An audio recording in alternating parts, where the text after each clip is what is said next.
First of all, thank you, Messi Frankfurt, for inviting us in the program. And we are partnering in this program, and such program is much needed for industry, especially refinery and oil and gas sector.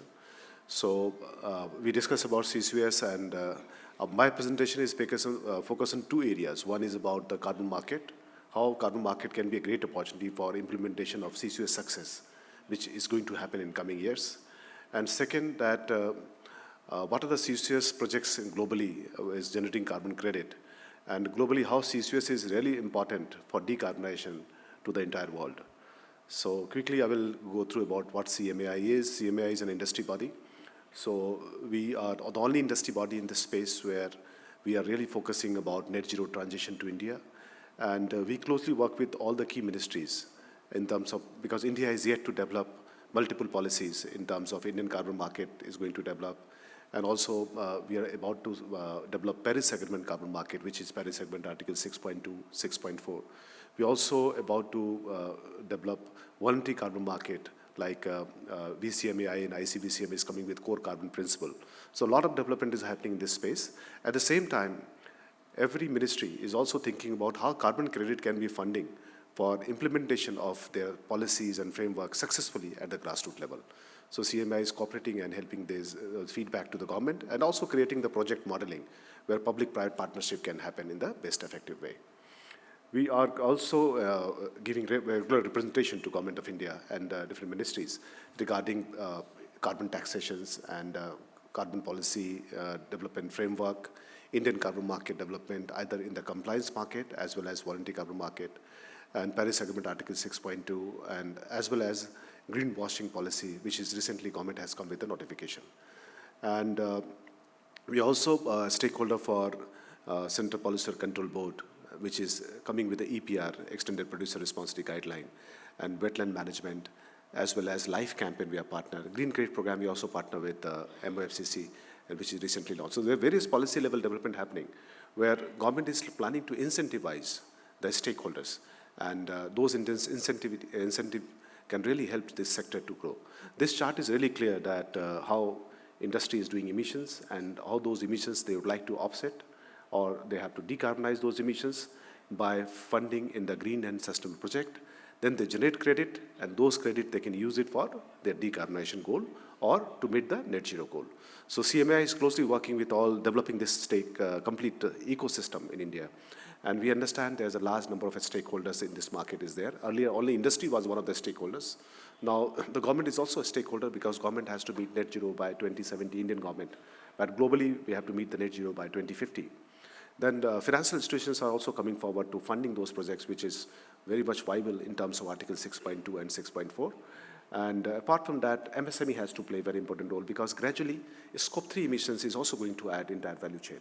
And so that business challenges and risks are also going to happen in coming days, because globally CBAM is also coming, UK CBAM is also coming, US is also planning for some carbon taxation in coming years. So that is a market where industry has to be very careful, and industry has to be very forward-looking. So where the CCUS can play a very important role, because CBAM is going to come by 2026, UK CBAM. And our large sectors like steel, cement, fertilizer, aluminum. So all those sectors has to reduce the emissions as per the global protocol. So these are the ecosystem and stakeholders in the carbon market we closely work with. So we closely work with large industry, MSME, communities, even farmer and FPO. There are large number of projects are also going to happen in those sectors. Biofuel is going to be a big sector in coming days. And CCUS and biofuel has also correlation in the long term. And there's a regulatory frameworks and financial institutions and think tank. So we closely work with all the stakeholders for developing a very holistic carbon market in India, because India has to take lead role in coming days in this space. And India is already leader in the carbon market space. If you see the voluntary carbon market era, or if you see that CDM era, clean development era. So India has more than 30% share in the voluntary carbon market right now, and able to fetch up a large FDI, which is around $0.65 billion last year from the carbon funding. So CMI is well present in 16 countries with the help of our members. And we have experience of more than 3,500 carbon projects. And all those projects is able to reduce 220 million ton of greenhouse gas so far from the planet. These are key jobs, what we are doing regarding, we understand that first important task is capacity building, because industry is yet to understand at which path they have to go, how they can measure scope 1, 2, 3 emissions, that is very important, and which area they have to do certain actions. And what are the quick fix also? So CCUS can be a quick fix for the industry and meet that global compliance requirement. So capacity building, we are doing it, and second half we are also doing a workshop, and that must be give more insight and knowledge about carbon market and how industry should decarbonize themselves. Second is that policy advocacy is really important from the industry perspective. Although government is making very good policy, we really applaud the government initiative. But all those policies are fitting to industry or not? That is a very important task, because industry has to invest, and all those investment where they will get the funding. So carbon credit can be a great tool for funding those industry in coming days. And apart from that, we also develop a few knowledge report, and in this session, we'll also share those knowledge report to you, all of you. This is one report we have done with Invest India. Second, we have done for Indian Railway, because Indian Railway aims to be decarbonized by 2030 and much faster. And third, we are developing a knowledge report, which is going to release after COP29, which is going to happen in Baku. And that report will really give more knowledge about Article 6.2 and 6.4 market is going to develop. We're also taking delegation to COP29 Azerbaijan. If you're interested, please let us know. We're happy to assist. And regarding carbon neutral services is another area, because we also do the carbon neutral services for events, workshop, government activities, because these are the new trend where every activity is going to decarbonize themselves, because all this activity is going to add in a scope 3 emissions also in coming days. And bilateral and multilateral collaboration is a very important area, and I'm sure that India is going to sign Article 6.2 agreement with Japan, Korea, Singapore, and even the US in coming days, because US has great technology in terms of CCUS and green hydrogen. And that is the area where we are expecting around $10 to $15 billion funding to the country. And those funding will literally go to the industry and help industry to decarbonize. So these are the capacity building program we have done recently with multiple organizations, and even for Indian Railway, Ministry of Petroleum Gas, and Railway Freight Corridor, NTPC and all. Recently, we've done a program with Indian Oil, and I will give more insights in that workshop session, where 8 to 9 refinery people was there, and our objective was to how to decarbonize refinery, and what are the actions are required. So that workshop has conducted last month. Now we are planning to arrange this workshop in each and every refinery, because they have certain targets and ambition to meet net zero. And we have done one program with MNRE, where National Carbon Market Workshop organized, but that was primarily focusing on green hydrogen sector. India, we also participate in the various forums where International Solar Festival, India Energy Week last year. We are taking delegation to COP. We'll give more insights about COP delegation. This COP is very important because we aims to finalize Article 6.2 and 6.4 policy level development going to happen. And the world has large expectation from India. And Government of India has also came with 14 technologies areas where they want to collaborate. So these are the members of CMAI, starting from Reliance and Nara Petrochemical, Expensive, Indian Oil, Korean Embassy, Tata Power, Glencore, and also all the global players are joining us, because they are thinking that India is going to lead the world in transition from the carbon market. And we are a biodiversity hub. So large number of projects opportunities are in India. And we also have a large coastal area, 75% coastal area, where we can develop various nature-based projects like mangroves and afforestations. And all those activities very much possible as a country we can do. So I will just come to the carbon market. What is carbon credit and all? So we all know that there are 7 greenhouse gas, and this greenhouse gas is causing global warming and emissions.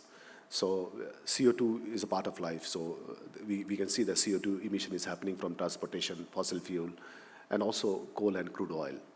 And methane is also part of life. You can see that from waste to methane emission is happening. Landfill projects, even agriculture area, the large number of methane is happening. And N2O is also a part of life. You can see in the farming and industry, how manufacturing plants, how N2O is including emissions. Rest, the 4 gases are the other greenhouse gas, which is the largely industry gas. Some gases are also banned. So largely these kind of emissions are happening in this planet, and these gases are responsible for the global warming. So how we can actually meet the climate change, global warming, we can stop it.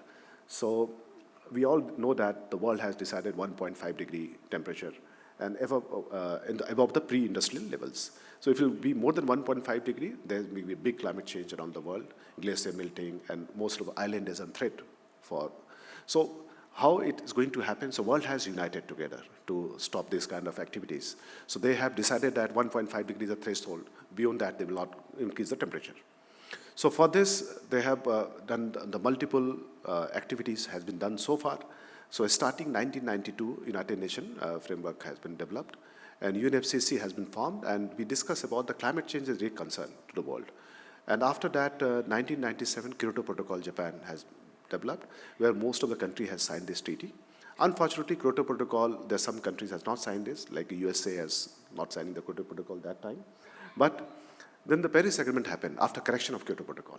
Then the Paris Agreement, every country has signed the treaty. And because Paris Agreement was more democratic, because developed country and developing country both has decided net zero goal target. And they agreed to work together for green transition. To meet those objectives, there are three kinds of carbon market has developed. One is that compliance market. So compliance market is going to help countries to meet their NDC goal and requirement. So the earlier compliance market was EU ETS, which is European compliance market, and Korean compliance market. So compliance market today is more than $1 trillion market. So India is also going to launch a compliance market, which is Indian carbon market and CCUS. Second market was voluntary carbon market. So where the industry has taken the voluntary action to be net zero. Before that, what country has decided? Like India has decided 2070, but I'm sure that large number of Indian big corporates have decided net zero before 2050, because they have to meet the global compliance, and they are the big exporters also outside India. And if you're not able to meet that, they have to pay huge carbon tax, because CBAM and UK CBAM, all these activities are happening. So voluntary carbon market is going to help them to meet the net zero goal much faster, and helping the brand to be more sustainable. So there are two kinds of carbon markets is there as per the global. Every country has launched a carbon market, and India is also now launching Indian carbon market, which is going to function by 2026. So this is little detail about what is the difference between Kyoto Protocol and Paris Agreement. So Paris Agreement, every country has decided that will not go more than 2 degrees centigrade, and every country has decided that net zero goal target. There was India 2070, and China 2060, and Europe 2050 at large. So there are two kinds of carbon projects happening. So one is that removal-based carbon project, and second is that reduction and avoidance-based carbon project. So a removal-based carbon project, we can find out nature-based solutions are there, technology solutions are there, like CCUS, and also the other solutions are like biochar and protections of the forest, REDD+, and all. So all these projects are very high price in terms of carbon credit, because they actually remove carbon dioxide from the nature or greenhouse gas from the nature. But reduction-based carbon projects are very large. We can find out everywhere. And like renewable energy is one of the reduction-based carbon projects are there. And these projects where India is leader in this space with 30% market share. So other projects in the reduction-based or avoidance-based projects are like community-based projects. And we can also have a green hydrogen, biofuel, biomass, or biogas, ethanol projects, green transportation projects, and also waste management at large. So all these projects are able to register for the carbon credit. And there are large number of projects are registered from India for generating carbon credit. And in the CDM, Clean Development Mechanism era, India has around 21% projects globally from the carbon credit projects. And this is regarding the different kind of carbon market, what we have right now, and how it is going to change the complete dynamics of carbon market. So I am sure that after 1 year, the market will grow exponentially, because we are yet to finalize all policy frameworks. So first of all, I will start with the Indian carbon market framework. Government has really announced that there are 9 technology areas where government is coming with a target, which is steel, cement, fertilizer, petrochemical, textile, paper pulp. So those target is going to decide in 2-3 months' time, where every industry has to follow it.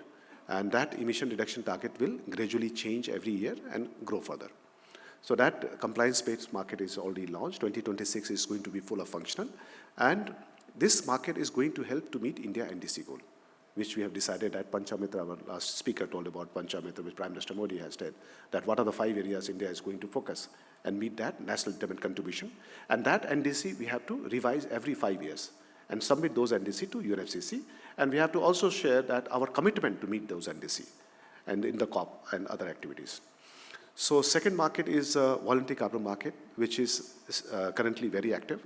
And we can only have voluntary carbon market in India right now, because other markets are yet to develop. And voluntary carbon market, we have a large number of projects still existing. And voluntary carbon market, we are also one of the largest trader to the carbon credit to the world. And industry is getting funded from those carbon credit.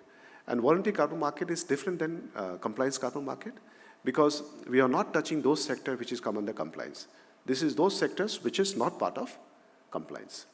And other markets are the UNFCCC market, which is called Paris Agreement Driven Market, which is Article 6.2, where two countries can collaborate together and help to achieve net zero goal. Like some countries is doing large emissions. They are very highly industrialized. Like entire Gulf, they have more than 20 per capita emission. India has only 2 per capita emission. Japan, Korea, Singapore is around 8 to 10 per capita emission. So all those countries were highly industrialized, they need support from other countries to achieve net zero. And as per the Paris Agreement, it is decided that bilateral collaboration can definitely help to achieve net zero. So that market is going to develop. And Government of India has recently announced 14 technology areas where such collaborations can be there and where the CCUS is one of the most important technology where we like to collaborate. Because we know that CCUS can play a very important role. And for this, a lot of MUs is going to happen. I think we are going to sign MU with Japan very soon. And after that, Singapore, Korea, and US, Germany, all these countries where they can really help us and support in terms of technology. And carbon credit can transfer as per ITMO to those countries, and those credit can meet their NDC goal. So now I'll come to a few quick slides about what is carbon dioxide removal and how it is very much important. I think our last speaker has already covered that CDR can really play a very important role as a technology to reduce the emissions reduction. CDR can also help us to achieve net zero. CDR can play a very important role to limit the global warming 1.5 degree. And this is a little, it's very, very important to know how it is going to do transition in terms of. So if you see the chart, the upper side is the greenhouse gas.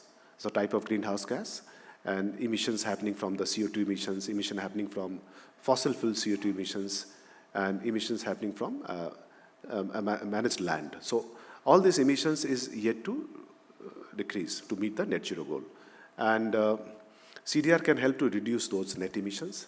And in the medium term, CDR can residual emissions to achieve net zero CO2 or net zero greenhouse gas emissions. So medium term where the chart is, so you can see the medium term, where the net zero goal is happening and we are meeting the baseline x-axis.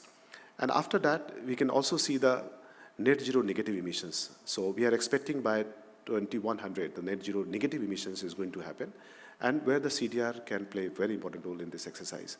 So there are two kind of activity is going to be implemented to achieve net zero. One is that conventional CDR, and second is that novel CDR. Conventional CDR, carbon dioxide removal, we know that agroforestry, afforestation, reforestation, mangroves, and coal carbon captured, and novel CDR like biochar. So these are the biochar. India is a hub because we have a lot of biofuel and bioenergy source, and ocean alkalinity, ocean activities. So all these two activities is going to implement, and the carbon price in these sectors is going to be more than $1,000. Right now the price is around $5 to $10 fluctuating, because all these activities is going to help to do the carbon removal from the nature, not reductions. So globally, the market is going to move toward from reduction to removal side. And all this activity is going to help net zero in coming days. So there are three kind of removal practices are there. And so first principle is that we have to capture carbon from the atmosphere. And second principle is that long-term storage. When we capture, we have to storage for long term. And third principle is that human intervention for the earth natural process. So the three principles are there, which is going to happen in coming days. And these are the charts which will really define that, what are the three principles and how it is going to happen. In the chart A, picture A, you can see that how CCUS can actually capture carbon from the atmosphere. And those carbon we have to do the storage in the rock. So long-term storage. So this principle A is going to qualify for CCUS technology for getting carbon funding at large. Because all CCUS is not going to get the carbon funding. If you just do the carbon capture, utilization, not storage, so the carbon pricing of that project will be very less compared to, because that will come under reduction credit. But if you do the storage, that will come under removal credit. Because in storage, this is compulsory that more than 100 years carbon can be stored in the earth or in other areas. Picture B will talk about, we do the carbon capture from the fossil fuel, but we reuse those fuel, recycle those fuel, and again use it for other purpose.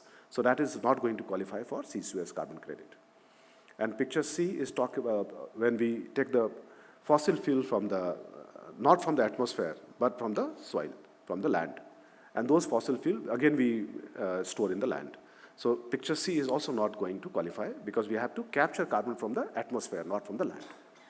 And picture D is really talk about, it's a natural process when the carbon capture from the, by plantations and forestry, where the tree can capture the carbon and then those carbon can be stored from the natural process to the soil. So these are the projects we have to keep in mind when we are going to implement the CCUS project. We are expecting more than $1,000 CCUS credit in coming days. So there's a proper guideline and rules are available. So that will really help to get the carbon funding at large. And so largely there are three kind of removal projects is going to happen in the planet very soon. And entire world is going to focus in that area. One is that nature-based solutions. We know that plantations, agriculture, mangroves. And second is the hybrid solutions where we take the biomass and create a biochar, and those biochar can be used as a fertilizer in the long term, and 100 years carbon can be captured to the soil. So all these projects are getting more than $100. And then enhanced rock weathering is also another project, and the volcano rocks can be used and can capture the carbon. And third is that engineered solutions, which is called CCUS, which is much faster, which can be implemented easily, and which can be measured easily. So that is the three areas where the world is going to move forward for 1.5 degree reductions. So last few 2-3 slides are there, like CCUS by sector emissions, and which sectors 2050, how CCUS can capture, like electricity, where large emissions are happening from fossil fuel and bioenergy. Industry is doing 3 areas emission, which is industrial process, bioenergy, and fossil fuel. By 2050, CCUS can play important role. CCUS can also play important role for capturing carbon from the nature also. So CCUS can play very important role for capturing carbon from all kind of source of emissions. So we have also decided that globally, what is a milestone, that what is the, how much metric ton CO2 emission globally or yearly we have to do from the CCUS to meet the 1.5 degree threshold. So 2020, we are able to get the 40 metric ton CO2 emission. 2030, we are aiming 1,670 metric ton emission from the CCUS. And 2050, we are aiming at 7,600 metric ton emissions removal from the nature. Then we are able to meet the net zero to the world and planet and 1.5 degree threshold. And how it is going to happen sector-wise, it is also measured theoretically, which need to be implemented. So I'll just come to the, as a country, India, where the large emissions are happening. So our 30% emission is happening from electricity generation, and the 70% emission is happening from industry, agriculture, transport, and building materials. So 2020, where we are, and 2030, where we have to go. So India is right now the third largest emitter in the planet after China, USA. But since we are aiming Viksit Bharat, developed country, by 2047, we are expecting that energy consumption is going to double very soon. So our emission is expected to grow very high. So we need certain technology implementation right now. And because even in the COP, we are discussing about how to replace fossil fuel in coming years. So, and our major source of energy is coal right now. So as a country, we are really planning to implement the CCUS plant in even the coal sectors right now. And recently, Niti Aayog has also announced that they are planning to do it in this space. And this is a little slide about where the emission is happening and state-wise or zone-wise in India, and where we can actually implement the CCUS technology for capture the carbon. So I'll just skip the slide. This is the carbon credit process where we have to, first step is that where we have to project design development. And second step is that project listing to that mechanism. Third step is project validation and project verification, third step. And fourth step is a project validation. And fifth step is issuance and then trading. So CMAI is closely working with all the steps, and we are doing these services for our members. Like our members are like Indian Oil and Railway. We are providing these services to identify, they have so many projects. They don't know where the carbon credit can be generated. So we help them to understand and guide in this regard. And I've discussed this slide. So these are the opportunities in the carbon market in the renewable side. We can see that fourth number is CCUS sector, and where the carbon price is around $690 right now. And if the project is going to be implemented successfully, industry can get huge funding, and that is going to really play a very important role for minimizing the price of carbon CCUS technology in India and the world. And there are a few projects that's already happening in this space. And these are the countries where CCUS policy has been come directly, indirectly, and supporting. Like Canada is already doing investment tax credit and carbon capture policy where CCUS is really focused. Denmark is innovation fund where CCUS is really focused. So Indian government is also thinking about to develop a policy, CCUS policy, which is going to be announced very soon by Niti Aayog. And that policy where industry is going to be incentivized and get the funding for implementation of CCUS technology. Even the UK is doing it. And last slide, so I would like to share that CCUS projects are already getting credits in the world. Like there are two methodologies. One is that American Carbon Registry, which is the body for compliance market in America. So there are few projects have been registered. And the voluntary carbon market, there is a mechanism, the VERA mechanism. It's also a US-based mechanism. And where the emission reduction depends on the how to CO2 emissions reduction from the fertilizers and so that project is already there, and the concrete sectors. Now other projects, methodology is going to develop in the CCUS space in the oil and gas sectors and coal sectors, where the capture can be there and how much credit can be generated. And these projects are already registered globally and getting good carbon credit. I have heard that few projects in Iceland, they're getting more than $1,000 per credit. And that is a huge price they're getting for carbon funding. Thank you so much.